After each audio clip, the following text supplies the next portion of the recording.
This is my 2025 reading TBR with a twist. These are exclusively standalone books, which means there's no sequels, there's no prequels, they're not part of a series, anything. Or at least to the best of my knowledge, they're not part of any series. If someone decides to write a second book for them, that's not my problem. The first book is A Spear That Cuts Through Water by Simon Jimenez. People I know that I value their opinions really highly say this is the best fantasy book ever written, or at least the best fantasy book that's a standalone ever written, because I don't really know if you can compare a whole entire like 14 book series just to one book. It's also a really interesting story to me. It's something that really intrigues me because it's all about the relationship between gods and humans within this fantasy world, and that's always something that I really like in fantasy books. It's that level of surrealism and daunting capability that these gods hold and that these gods have over these humans, and I feel like the relationship between characters is really well developed when this trope is in a book. Next up is Lore by Alexandra Bracken. I've had this book on my shelf for like 4 years now. It's insane. I love me some ancient Greek mythology, and this is like soft fantasy. It gives me kind of Percy Jackson vibes. It sounds really interesting. Yes, I know it's young adult, but I'm trying to force myself to read a little bit more young adult because I feel like it's where a lot of us started within reading, and it allows us to get to this point where we can enjoy reading past this massive epic spectacle of massive series or massive amounts of detail. Going from young adult to something really speculative, we have Piranesi by Susanna Clarke. This is a book that's so highly regarded on BookTok, on BookTube, on Bookstagram. I just decided I had to pick it up. I saw it in a charity shop and I was like, well, I'm going to read it eventually. Might as well get it for cheap. I genuinely don't know much about this book because I've been told it's one of those books that when you get into it, it's so much better if you don't know anything. So I haven't even read the blurb. I will read the blurb when I pick it up, but I will let you know when that happens. Continuing with the theme of speculative, we have Ray Bradbury's Fahrenheit 451. This is like a dystopian science fiction novel. It's fairly dated. I've tried reading it in the past. I didn't really get on with it, but now I feel like I've matured as a reader. It's something that I'd really enjoy. And when I read this the first time, I felt like I wasn't mature enough of a reader to really embrace and understand this book. I only got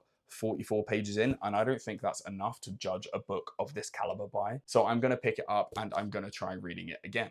And then it wouldn't be one of my videos without some Brandon Sanderson books in it. I know these are part of the Cosmere, they're part of a greater universe, but they are standalone books, so it still counts. We have Yumi and the Nightmare Painter and Tress of the Emerald Sea. These are apparently meant to be some of the best stories within the Cosmere, and to be fair, they really intrigue me. Like, this is literally about pirates. But until then, please do let me know what you guys think of my 2025 reading TBR for my standalone books. Are there any books that I should have on here? Are you interested in reading any of these? Let me know in the comments. Make sure to like, make sure to follow, and happy goddamn reading.